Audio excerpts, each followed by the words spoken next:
en santé animale ont déclaré de multiples cas de maladie de la vache folle à travers le monde. En Amérique, les villes de Cleveland et de Seattle ont été touchées. Au Québec, c'est Sherbrooke qui a écopé. Le ministère de la Santé publique est en train d'élaborer des mesures afin de contenir la maladie. Chaque personne prise avec des fortes fièvres est priée d'aller au centre hospitalier le plus proche pour recevoir des traitements appropriés. Donc bonjour et bienvenue à cette version commentée du film Zombie Sherb. Je suis François Thibault. Oui, je suis Guillaume Thibault. Et nous sommes scénaristes, réalisateurs, acteurs, monteurs, producteurs, finalement hommes à tout faire pour ce film. Et sur des décors de circulation sherbrookoise avec le cénotaphe et les génériques. Oui, on avait tourné ça un dimanche matin. On avait particulièrement apprécié le fait que dans une dizaine de minutes d'enregistrement, on était tombé sur une voiture, une autopatrouille, un véhicule d'urgence au niveau de la santé et bien sûr un camion de pompiers. Camion de pompiers. Donc ça donnait vraiment le ton à ce court moyen métrage, devrais-je dire, portant là sur cette panique sherbrookoise.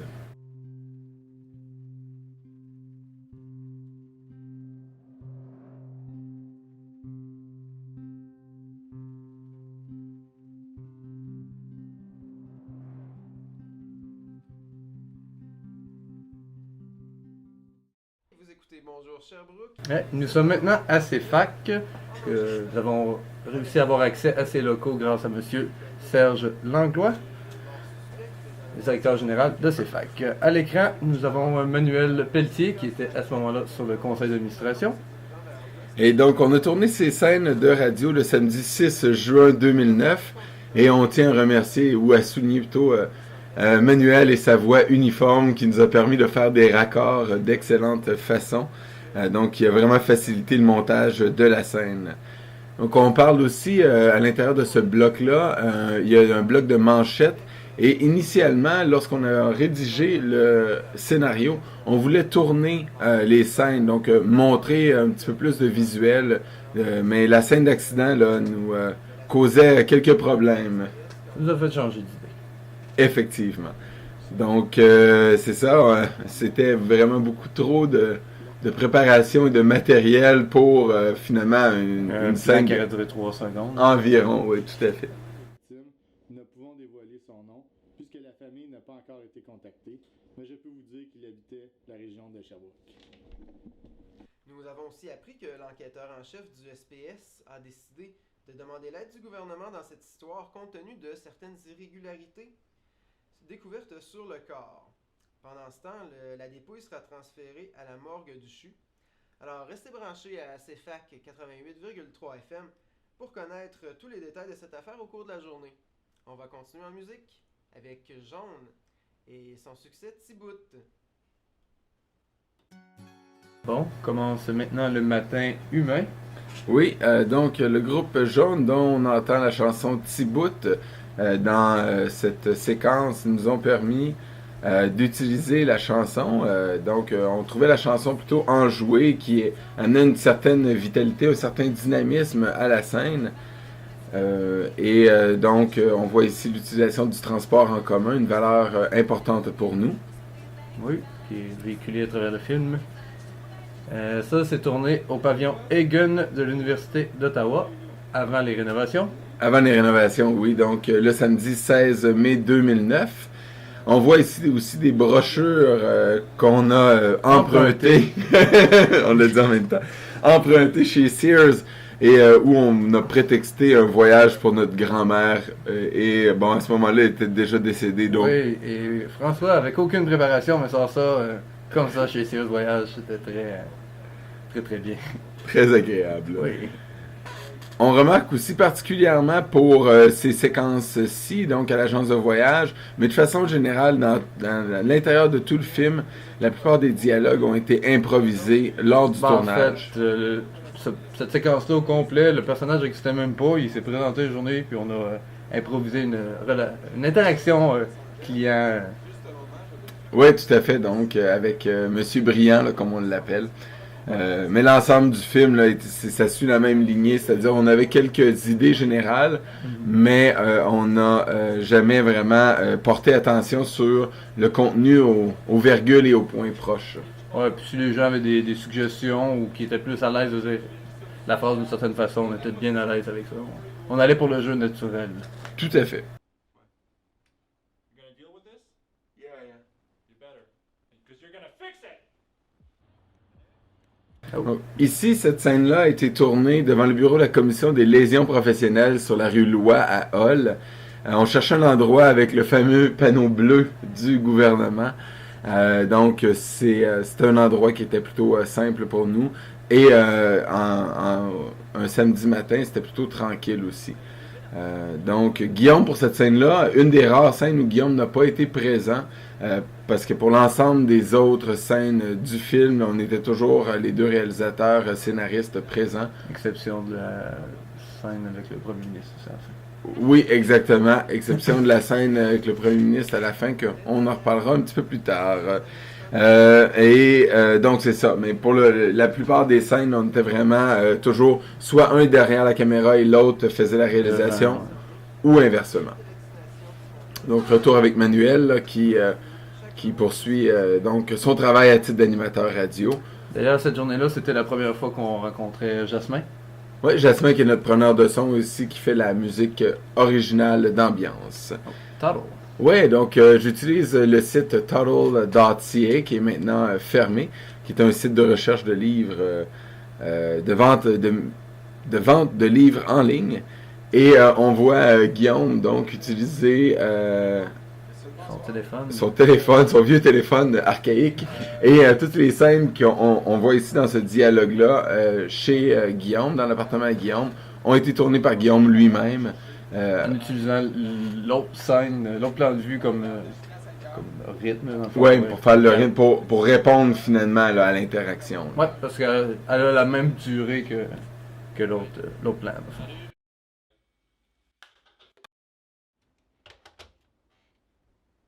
Michael? Quoi? Are you fixing Mr. Bryan's reservations? Je travaille là-dessus. Il y a aussi un autre client qui m'a demandé un livre sur Cuba. Je travaille aussi là-dessus. Priorities, Michael. Priorities. Oh. Alexander Galt Regional High School. Oui, donc on a fait des recherches dans plus de 5 écoles différentes de la région de Sherbrooke.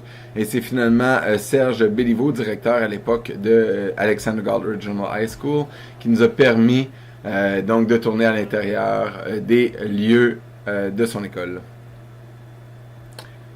Ouais, Mathieu, ça paraît pas à la caméra, mais il était un petit peu nerveux parce qu'il savait pas vraiment dans quoi il s'embarquait. C'était la première fois qu'il faisait quelque chose de ce type-là. Paraît-il qu'il avait les mains un peu tremblantes, mais visuellement ça paraît pas. Et je tiens à souligner le travail de l'infirmière de l'école, Nathalie Morin, qui nous avait donné un petit training, comment donner un vaccin qui avait presque de l'allure. Donc, ça paraît pas trop à l'écran, mais bon, on avait bien sûr pas de vraie aiguille, on n'avait pas certains détails comme ça, mais quand même, je pense que la scène est somme toute véridique. Ça fonctionne. Maintenant, à l'appartement de Guillaume, où on voit cette fameuse soirée avec les deux personnages principaux, donc... avec le vieux divan, la vieille TV. Ouais, Vincent et Michael, les vieilles armoires. Donc, pour ceux qui sont venus visiter l'appartement de Guillaume, maintenant, tout a été rénové. Donc, on voit ici la Lions, qui était en fait... de la Corona transvidée. Oui, de la Corona transvidée, parce que, bon, on voulait promouvoir la Lions, mais on avait consommé la bière avant... Avant le tournage, fait que le soir même, il était rendu trop tard pour se rendre à une place qui la Lions était disponible. Donc, on a pris la bière qui, visuellement, pouvait ressembler. Oui, tout à fait. Parce qu'il faut dire que ce tournage-là de cette scène a été fait à peu près entre 11h, entre 23h et 1h du matin, un vendredi soir. Donc Guillaume on avait revenait. chacun notre journée de travail dans le corps. Et moi, voyagé la journée même. J'avais fait la route d'Ottawa vers Sherbrooke aussi. Oh ouais, puis tu dis que tu te sens pas bien et c'est très naturel car tu te sentais pas très bien non plus cette fois-là. Ouais, ben c'est ça. Habituellement, un vendredi soir, j'aurais bu plusieurs verres de bière, mais là, vraiment, là, après un verre, là, j'étais vraiment tanné. Et comme on le voit très très bien, donc je fakais pas tant que ça, là, si on peut dire. Jeu là. très naturel. Un jeu naturel, oui. Maintenant, toujours le matin, mais là maintenant, le matin zombie, ça a été tourné, ces scènes-là, dans l'ancien condo que je possédais avec Annie. Donc, les scènes matinales ont été faites le dimanche 17 mai 2009. On remarque la petite tache de maquillage, bien sûr. On a des petites erreurs comme ça, à gauche, à droite, dans le film, mais c'est bon, ça ajoute du naturel. Bah oui. On va voir aussi dans une seconde la fameuse scène du rasage qui pour moi est une scène magnifique. Ça fait très Dawn of the Dead 78. Un plan presque fixe avec un arrière-plan là, qui est vert, très uniforme. Puis en fait, ça a été très facile. On a juste enlevé les lames au rasoir et mis Un peu de faux sang, puis c'était très très très naturel. Là. Ah, je me rappelle, j'étais dans les hauteurs à ce moment-là. Oui, donc la scène, Guillaume était assis sur un classeur à plus de 6 pieds de hauteur, ce qui donne un plan en plongée qui est très dynamique. Justin qui s'auto-appelle avec son cellulaire et qui converse de façon naturelle et pourtant il n'y avait rien de scripté ici, mais vraiment Totalement rien. improvisé. Mon souvenir, il y avait un sac de plastique ou quelque chose pour protéger Le tapis. sang, oui. Ouais. Le sang que j'avais craché dans la bouche, soit dit en passant, est absolument infect. C'est dégueulasse vraiment à avoir ça dans la bouche. Là. C'est, En fait, à ce moment-là, je pense que c'était seulement que de l'eau colorée. Là, on avait rajouté du faux sang. Parce Ouais. que l'eau colorée séchait et devenait rose.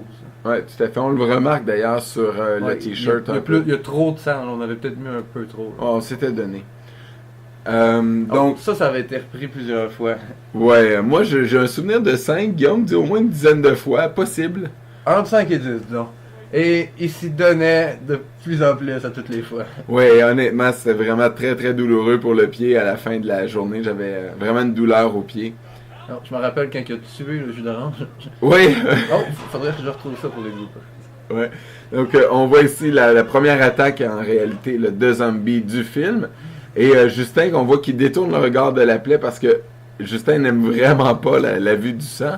Mais on voit là ici, quand même, je suis assez fier de cette première attaque, si on peut dire. Ouais, ben c'est la première fois qu'on faisait du maquillage et des effets spéciaux dans le cadre du film. Tout à fait. Donc, encore à Alexander Galt ici, on voit la morgue, on voit le spécialiste des morts, comme on l'a surnommé. Monsieur Monpetit, joué par Monsieur Leclerc. Oui, donc qui va faire ses premiers constats sur le mort. Fallu Frédéric Marquis qui joue de façon admirable parce qu'on ne le voit aucunement respirer. On a fallu relever son crâne. Ouais, sa tête qui était déposée sur une espèce de support en bois qui devait survivre des expériences de sciences physiques. Oui, Sinon, il voyait pas du tout la tête, on disait qu'il était décapité. Puis ça doit pas être très confortable, nous remercions son dévouement. oui, tout à fait. Donc aussi on voit le jeu de drap, donc comme on dit en bon français, le set de drap acheté chez Zellers la veille du tournage. On a vraiment fait un achat d'accessoires vraiment souvent là, à la dernière minute.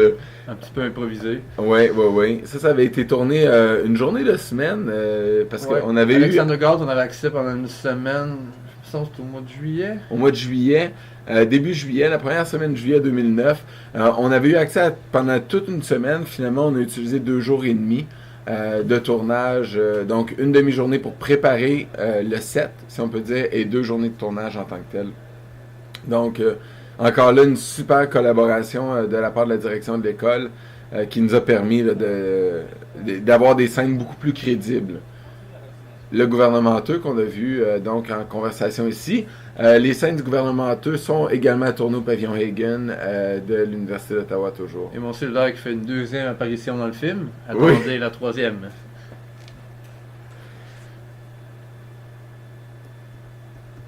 Maintenant, dans un local d'économie familiale censé représenter une cuisine d'une chaîne de fast-food, bon, on sait que bon, c'est pas extrêmement crédible quand on voit le plan en arrière, que c'est un corridor, mais bon, on va passer ça outre cela.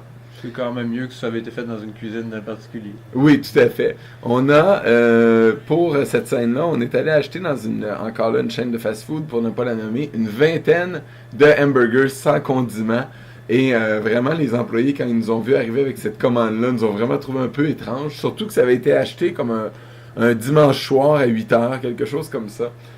Donc, les gens vraiment, là, nous trouvaient très, très, très particuliers. Bon, le clochard, la scène du clochard, dont on a oublié le nom, désolé. Et Monsieur Monpetit, le clochard semble aucunement surpris d'un meurtre d'un de ses semblables. Oui. Le comédien, bon, encore là, on s'excuse d'avoir oublié ton nom si jamais tu tombes sur cette version commentée. Mais vraiment, tout est de lui.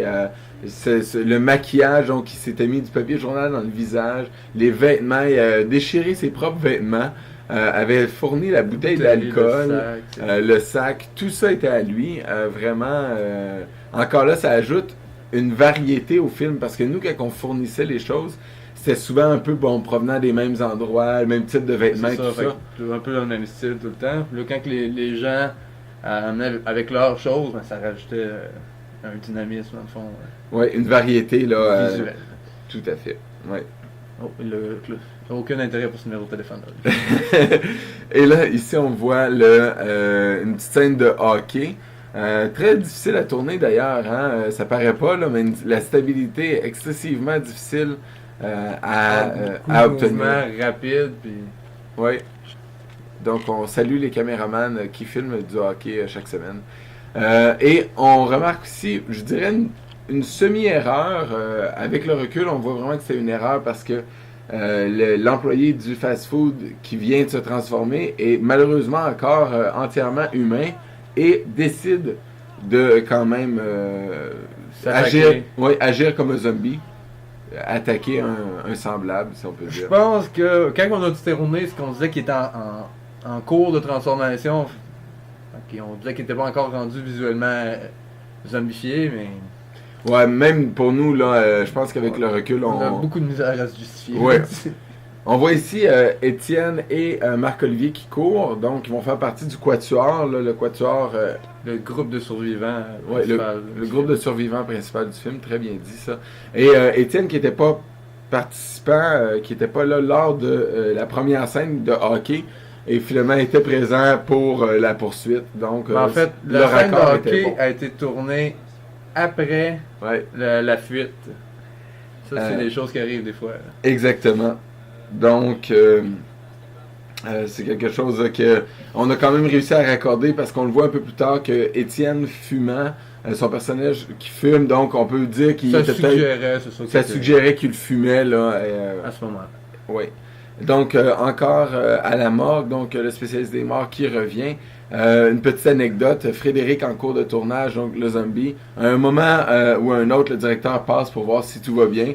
Et Frédéric, à ce moment-là, est en boxeur, maquillé, avec une arme à la main, bon, une arme en plastique, mais quand même. Donc, ça fait un peu particulier. Oh, là, Monsieur Leclerc lui serrait la main quand il tirait pour qu'il ait la réaction, puis après ça, cracher le sang. Cracher le sang, oui, tout à fait.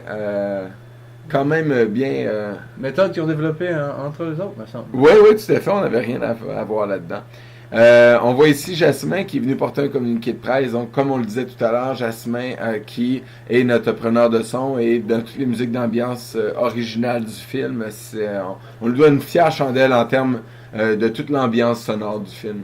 Oui. Et je tiens à mentionner le changement vestimentaire de Manuel. C'est pas si bien suggéré que ça. En tout cas, ça paraissait mieux dans le scénario qu'au produit fini. C'est censé se passer sur une semaine.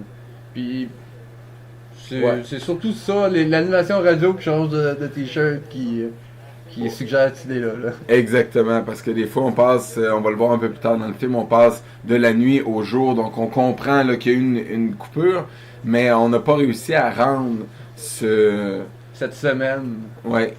évidente, dans le fond, ça se passait sur 5 à 7 jours. Oui, tout à fait. On voit ici les Maltais. Donc, Martin Maltais, qui est mon ancien patron dans mon premier vrai job en finissant le baccalauréat, et ses deux fils, bon, qui venaient de s'attaquer mutuellement, là, il y a quelques scènes de ça. Un changement de costume. Un changement de costume, parce qu'on sait que les zombies aiment ça, quand même, être propre. Donc... Sinon, les Maltais qui allaient chercher les bouteilles d'eau et les muffins pour nourrir les gens, et aussi, on a eu... La troisième apparence cellulaire. Oui, donc... Et ici, un bruit aussi effet sonore de qualité. Effet sonore de qualité. On aurait pu demander de l'aide de Jasmin là-dessus. Oui. Donc, oui, c'est ça. Il y avait également, lors de la scène du supermarché, quelque chose de bien particulier. C'était qu'il y a eu un représentant du supermarché qui est venu nous voir pour nous s'assurer, en fait. Qu'on filmait pas le logo. Oui, tout à fait. Et bien Filmez-vous sûr- le logo? Non. Ok, parfait. Merci, bonne fin de journée. Ouais, ben donc encore, on remercie ce supermarché qui ne voulait pas être dans les crédits du film, du générique.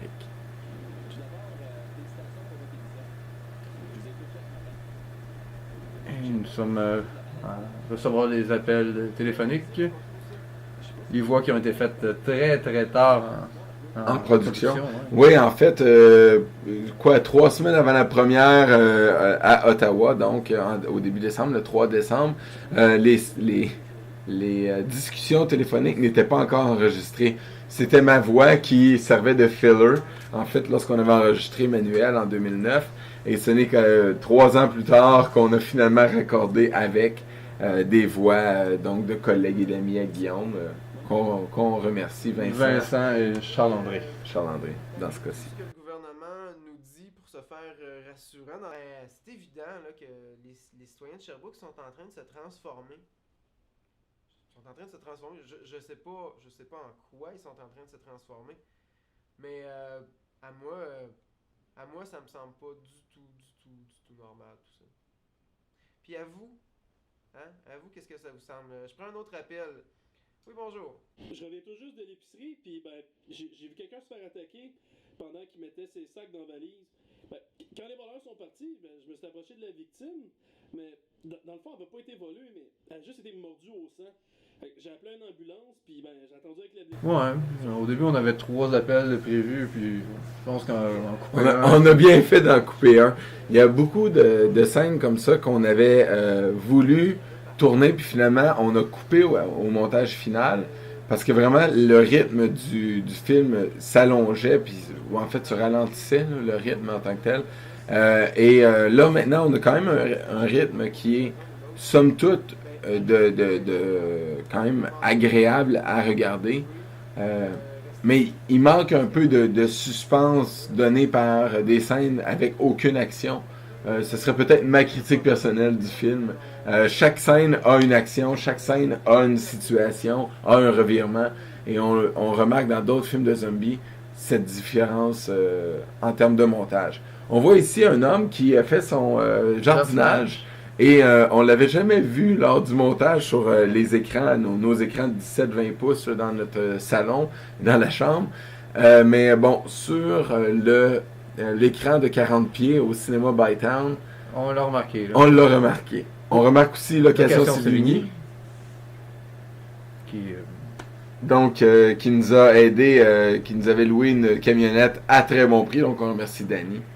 Mais c'est une entreprise locale également. Tout à fait. Roberta and Friends. Ouais, Roberta and Friends. On voit aussi Guillaume qui est le zombie au t-shirt au chandail noir. Là. Et la musique de Pete Moss qui embarque à ce moment-ci. Donc, encore là, extrêmement dynamique comme montage. Et on a Pascal Dugrenier qui est venu ajouter une deuxième caméra qui nous a permis de ne pas avoir à refaire plusieurs fois le même plan, si on peut dire, la même séquence. Ici, on voyait une transition qui était avec 2 plans là, vraiment distincts qu'on a réunis ensemble. Que ça fonctionne. Même il y en a un qui a été inversé au niveau de la... du pan. Ouais, non, ben il était à... Il se passe le début à la fin, puis la fin au début. Ah, ok. Sinon, il raccorde tout. Ouais, Guillaume qui venait de tomber sur la table dans la cuisine. Absolument pas prévu, mais on a roulé avec. Oui, on a roulé la scène et par la suite on a vérifié si tout était correct et finalement il était prêt à souffrir un peu pour la scène. On voit Johnny Namago ici, un Coupe fier... la corde à linge. Un fier descente du lutteur. coude. Une deuxième. En fait, c'est la même. Une de troisième. l'autre angle de vue, mais... On n'a pas besoin de le dire, ça, Guillaume. Et donc, il devient un zombie petit à petit. Avec cette attaque de la part de Martin, des deux de Roberta and Friends. On peut prendre le temps là, de mentionner que plus de 80 personnes ont collaboré à ce film, autant en tant qu'équipe technique qu'acteurs ou figurants. Donc, on tient à remercier vraiment tout le monde de leur rapport, autant technique que personnel. Ça, on est... Ça, c'est au Parc Blanchard. Blanchard, oui. Oui, au Parc Blanchard, on a fait ça, là. Guillaume qui court, qui a oublié son sac. On a donc inventé une idée qu'un zombie l'avait attaqué lors de sa course et qui avait laissé le sac, tomber le sac, pour finalement justifier le fait qu'on avait oublié de l'apporter pour le tournage de cette scène. Ici, on voit que après une grande discussion, Marc-Olivier fait simplement pousser la porte. Aucun système de mécanisme de sécurité ici. Aucune poignée, rien. Aucune poignée. C'est bon. Tout à fait. C'est au parc Atto Beaver.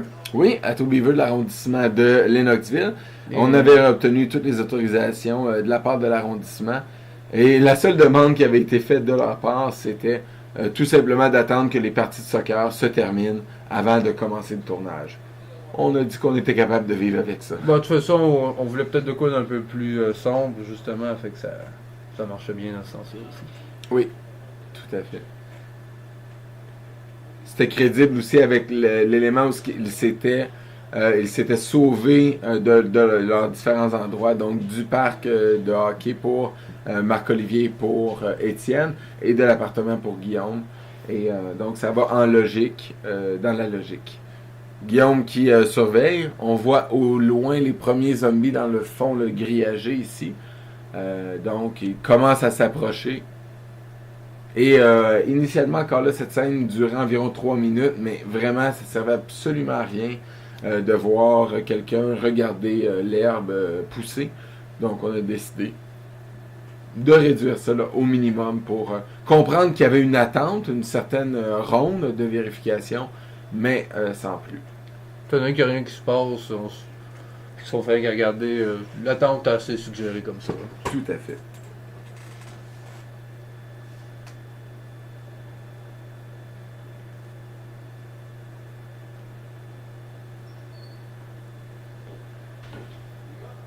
Changement de tour de garde. On voit Étienne maintenant qui va prendre le relais. Donc, comme on disait, hein, les films de zombies sont souvent la possibilité d'avoir certaines critiques sociales par rapport à des systèmes de consommation, des modes de consommation ou quoi que ce soit. Donc, on voit ici Étienne qui fume, le personnage Étienne fume dans le film. Et c'est ce qui va ultimement attirer encore plus les zombies et qui va être une attaque au film. Ben, c'est ça, c'est suggéré dans le dialogue. Savoir si les zombies étaient vraiment là pour le ciel. Non, absolument pas, mais encore là, critique sociale ici. Et Étienne, on va le voir, en fait, quand vous allez écouter la version non commentée, vous pourrez le constater. Mais vraiment, là, il y avait des répliques excessivement cinglantes par rapport à la cigarette, là, justement ici. On dit, oh, ça sent, Guillaume dit, ça sent la cigarette, as-tu fumé? Puis là, vraiment, là... on sent... Ouais. Étienne, vraiment, a dit, là, c'est aucunement important. Là, l'important, c'est de se sauver de cette situation problématique. Mm-hmm. Effectivement.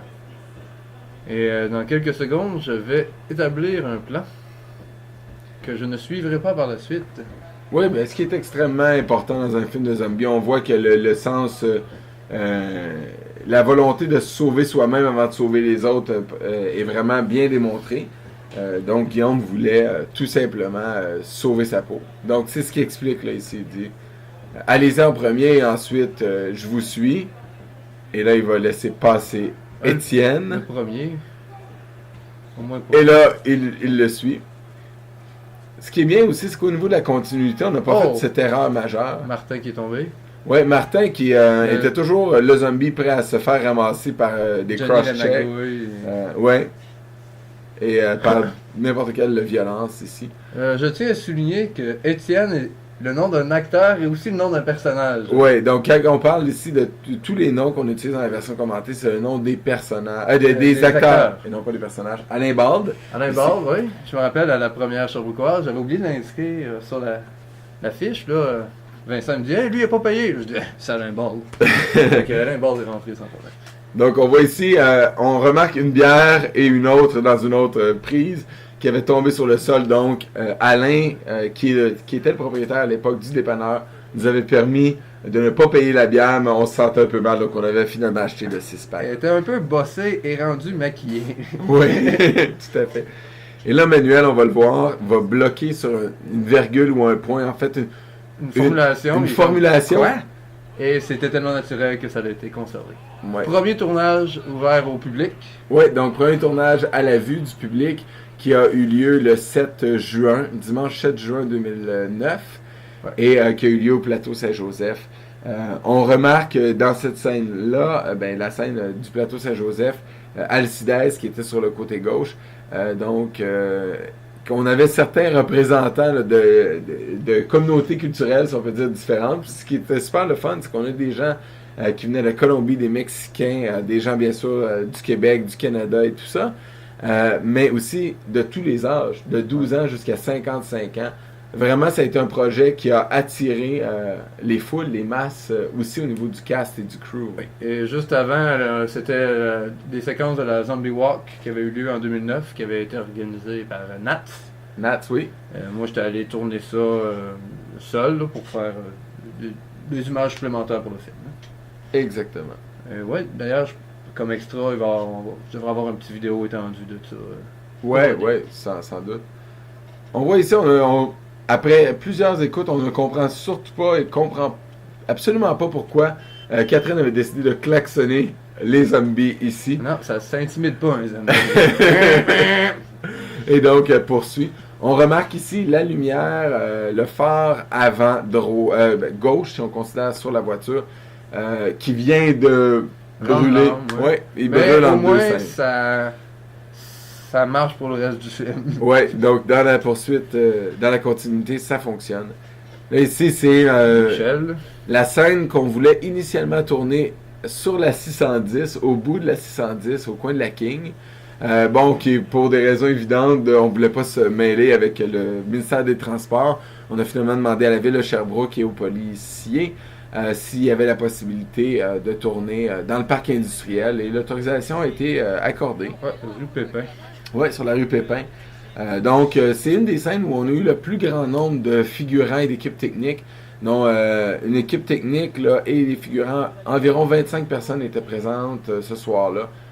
Donc, on avait même une équipe, des agents de sécurité, équipe de cantine, des gens aussi, des comédiens, des figurants.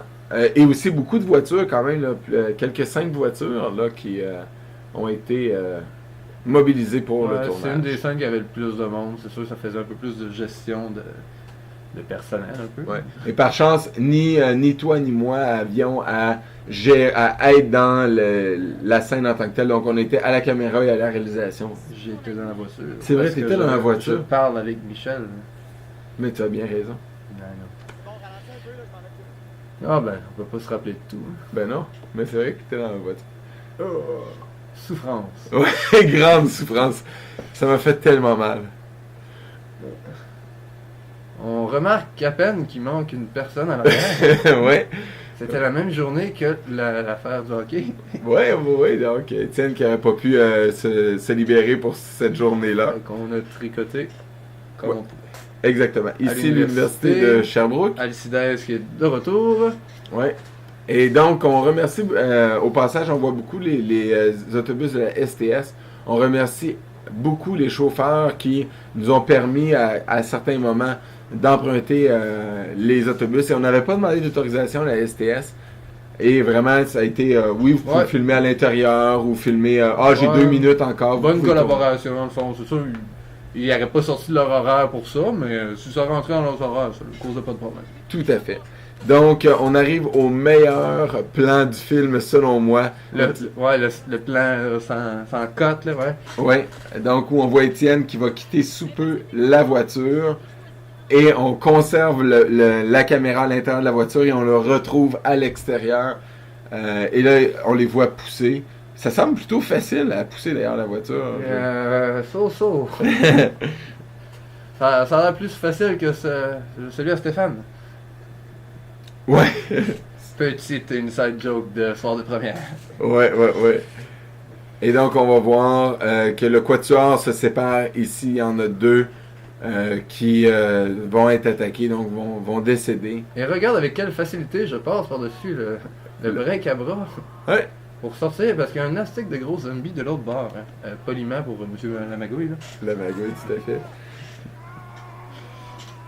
Et donc, et là, ça criait très très fort. Et là, étrangement, on n'a pas eu de policiers qui se sont déplacés pour nous avertir. Pas cette fois-là. Mais les Étienne et Marc-Olivier se donnaient à cœur joie dans le cri et la démence.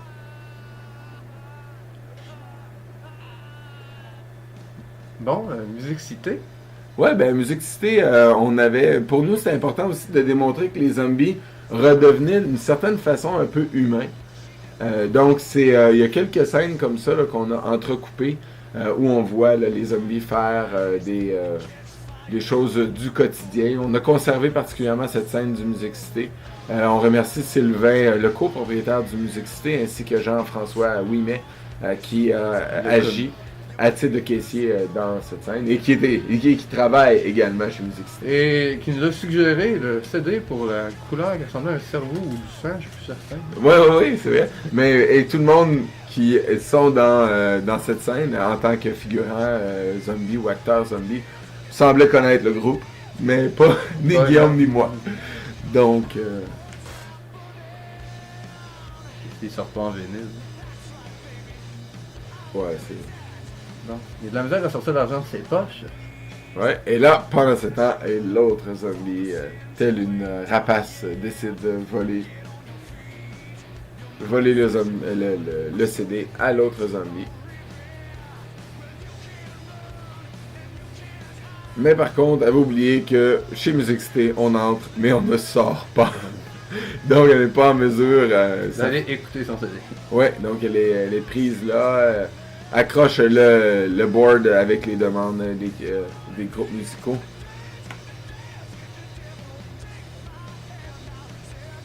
Sur le bord de la rue Saint-François, on retrouve les deux survivants du quatuor. Et Catherine alors se fait attaquer. Et voilà Pascal, justement. Pascal Duronier, qui a été caméraman, nous a prêté aussi sa caméra. Donc, fort sympathique encore là d'être venu aussi à titre de figurant. On va le retrouver dans quelques instants ici à l'arrière. Mais là, on voit aussi la logique. Hein? Ils sortent, ces deux-là, donc Martin et Pascal, sortent réellement des bois. On voulait démontrer là, que eux provenaient là, vraiment de la rue Saint-François, alors que les deux autres étaient peut-être déjà au parc. Et là, c'est ici que Guillaume, à cause de cette blessure que Catherine s'est infligée avec cet affrontement avec le zombie Pascal, Guillaume lui suggère de tout simplement... En fait, elle me demande oui, mais suggère de déposer la tête. de déposer la tête et de la tuer à la roche. Moment tragique du film qui a vraiment été perdu à la première Sherlockoise. Oui, les gens sont partis un peu à rire parce que bon, c'était fondamentalement intense comme moment et je pense que le rire atténue toutes ces souffrances que nous vivions. Oui, effectivement.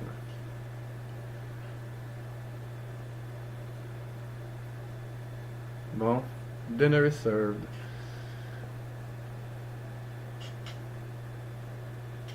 Et là, j'aime beaucoup Martin sur l'autre plan qu'on va voir. Et là, ouais. ici, il va se soulever là. Il est bestial. Oui, exactement. Et c'est vraiment là une prise de vue là, où on voit le Martin là, vraiment là, saliver là, à la vue Oh, de l'autre tournage auquel je n'ai pas été présent, à Oui. Poinégamouk.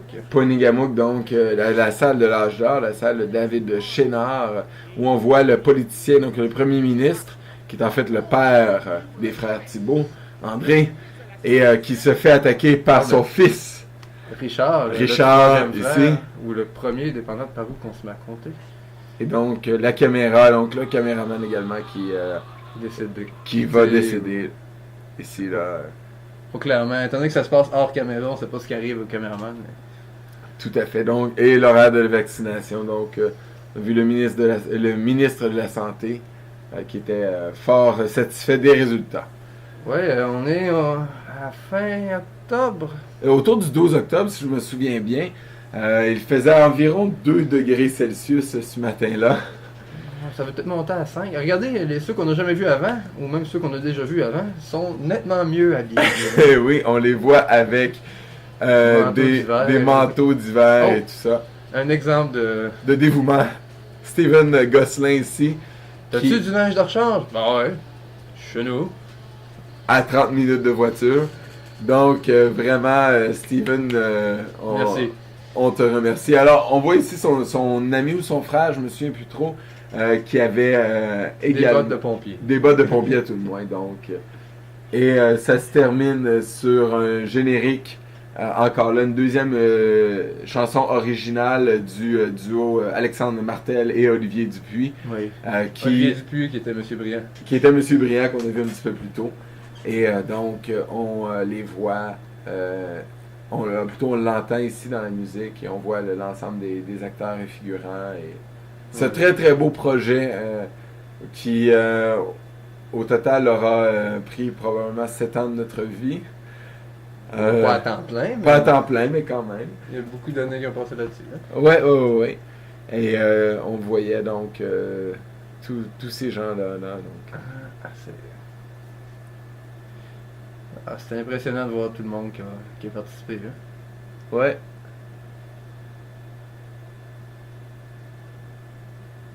Et on vous remercie d'avoir écouté cette version commentée de Zombie Sherb. Et si vous avez quelques questions que ce soit, vous pouvez toujours visiter zombiesherb.ca. Nous sommes également sur Facebook. Oui, on a un groupe Facebook.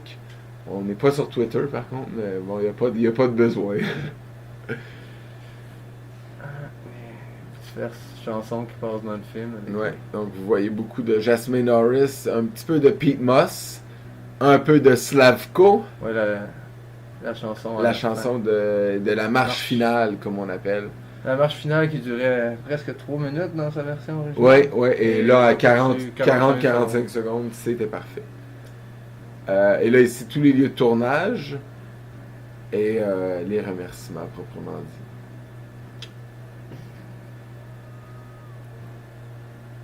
Le copyright est à partir de 2009 parce que c'est là qu'on s'est mis à tourner, mais en tant que tel, l'écriture et tout remonte à 2005, 2006.